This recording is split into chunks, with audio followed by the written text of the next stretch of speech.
25 may barcha maktab bitiruvchilari uchun hayajonli va unutilmas kun sanaladi. Maktab uzra jaranglagan so'nggi qo'ng'iroq sadolari o'g'il-qizlarni yangi maqsadlar va yuksak orzular sari dadil qadam tashlashga undaydi. Zangiota tumani ixtisoslashtirilgan maktab bitiruvchilari uchun ham so'nggi qo'ng'iroq chalindi. Ilm eng buyuk sharaf shiori ostida o'tkazilgan mazkur tadbirda tuman hokimi ham qatnashib, barcha bitiruvchilarni samimiy muborakbod etdi. Ma'lumot uchun Zangiota tumanida 40 umumta'lim maktabi faoliyat yuritib, ushbu muassasalarni bu yil 1400 nafar bitiruvchi tamomlamoqda. Mustaqil hayotga qadam qo'yayotgan yoshlarning barchasi hayajonda. Bitiruvchilarimizni bugungi quvonchli, bir mas'uliyatli kun bilan chin yurakdan tabriklayman.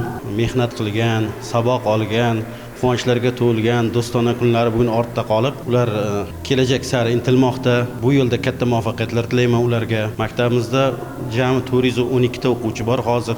Bugun o'shalardan 49 tasi bitirmoqda, tugatmoqda.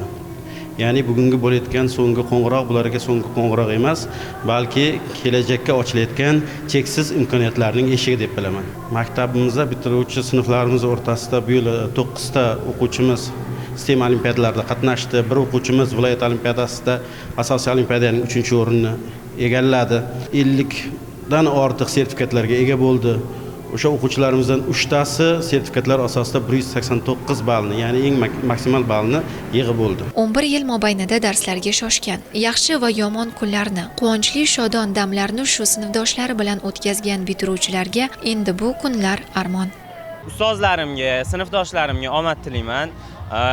Ayniqsa ustozlarim bergan bilimlariga, tarbiyalariga juda ham minnatdorman.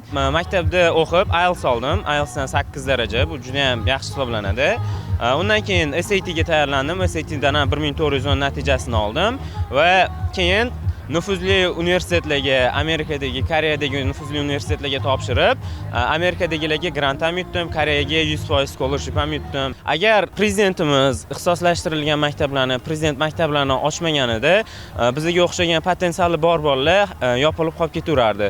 Ya'ni men o'zim ham ko'raman, o'zimni atrofimdagi o'quvchilar potensiallari ochilib ketadi. Ya'ni shunaqa maktablarda ustozlarning yordamlari bilan albatta o'zlari erishmagan narsalarga ham erishyapti-da. Jarayon davomida joriy o'quv yili mobaynida faol bo'lgan, turli tanlovlarda ishtirok etgan o'quvchilar, ularning ota-onalari, o'qituvchilar tashakkurnomalar bilan taqdirlandi. Umrning eng go'zal, beg'ubor damlari asosan ushbu maskanda o'tadi. Bitiruvchi tasmasini taqqan yoshlarning hayajoni cheksiz. Kimdir xafa bo'lsa, kimdir aksincha. So'nggi qo'ng'iroq jarangi bitiruvchilarni katta hayotga chorlamoqda. Ana shu yo'lda barcha bitiruvchilarga omad va zafarlar tilaymiz.